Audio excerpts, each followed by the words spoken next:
How do you fight a monster without becoming one yourself? You don't. You become a monster by fighting with a monster, but it's actually a good thing to become a monster. You see, the difference is, and really this is the answer to your question, you could stay naive, and that's not good because you're vulnerable and you're not useful if you're naive. So that's a bad situation. So let's say, well, instead of being naive, you decide you're going to go confront the monster. Okay, well, the problem with that is that you become the monster. All right, so how do you deal with that? And the answer is to do it voluntarily. To do it voluntarily.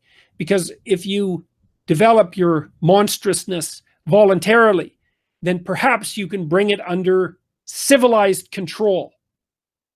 Right? You can integrate that capacity for mayhem and destruction that you develop within yourself. You can integrate that within a comprehensive and properly directed practical philosophy. And so that means that you're disciplined. You know, like a warrior isn't a monster. So you have to align, you have to discipline your monstrosity. And you do that by developing it voluntarily. Look, you see this sort of thing happening all the time in classic hero stories. Like if you look at the story of The Hobbit, for example, like Bilbo. I think Bilbo is the Hobbit, right? Frodo's the next one. Let me just look that up. Yeah, okay, it's Bilbo. Good, that's what I thought. Now, Bilbo, when this Hobbit starts the book, Bilbo lives in this little protected area. So it's like the castle that the Buddha grows up in. All the bad things are outside of it. And the reason for that actually is because the kingdom is guarded by these descendants of great kings, the Striders, who the hobbits have some contempt for because they kind of look like tramps. Aragorn is one of them. So the descendants of great kings patrol the borders and keep the naive inhabitants of the Shire safe. And they're naive and they go about their day-to-day work and nothing really threatens them and there's no monsters around. And because they don't have any real challenges and because they're peaceful in their wealth and security, they think they're good. But they're not. They're just naive and undisciplined and relatively weak. And so they're not prepared for anything when all hell breaks loose. They're like bait. They're like prey, you know. So, and of course, the wizard, Gandalf, knows this.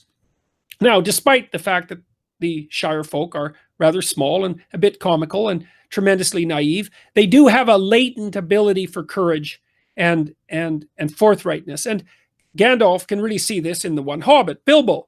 And so he tells Bilbo that darkness is brewing on the in the outlands, outside of protected territory. Absolutely classic mythological representation. It's the same in The Lion King, where Mustafa tells Simba that his kingdom is everything that the light falls on and that he's not to journey outside of that domain, right? That's out in the elephant graveyard and death and all of that. That's outside of the Shire, let's say. It's outside of paradise. It's outside of the walled city. It's outside of your domain of knowledge. Well, that's where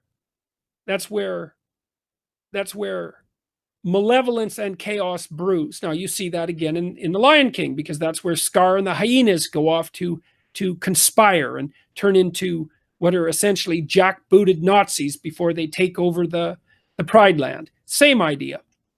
Okay, well, so what happens to Bilbo when he goes off to confront the dragon? He has to become a thief, right? Which is it's very strange ethically, because, well, Bilbo wasn't a thief, and you think, well, it's better to not be a thief than to be a thief. And the answer to that, it's a very hard answer, very complicated answer, and it's not one to be dealt with lightly. It's not good to be moral if the reason that you're moral is because you cannot be otherwise. So that's the naivety issue, right? So naivety is not morality. And if you're terrified to be a thief and you have no skill at it and you're not a thief, that doesn't mean you're good. Now, if you could be the best thief in the world, man, you were one sneaky character.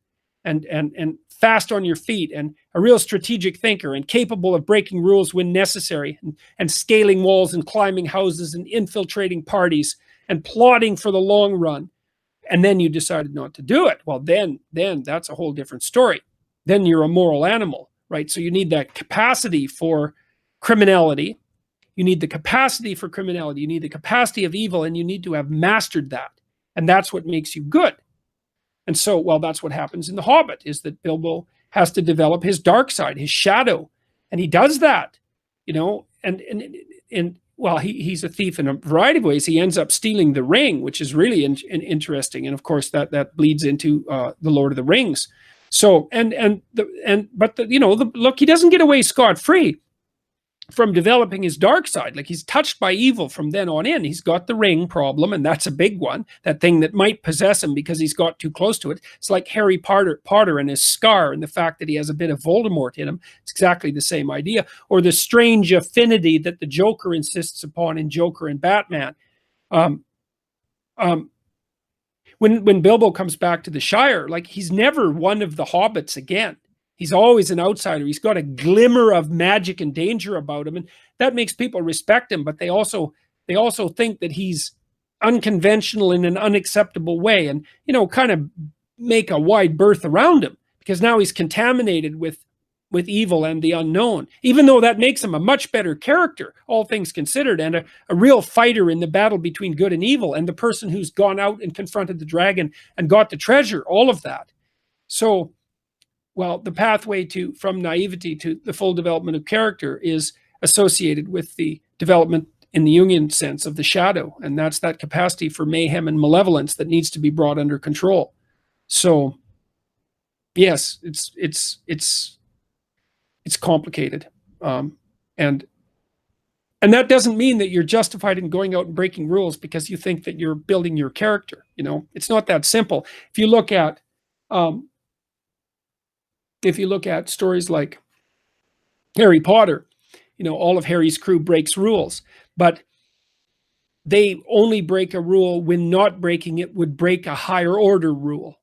And that's still morally ambivalent, right? Because the best pathway forward is to violate no conventions, to do the right thing and violate no conventions.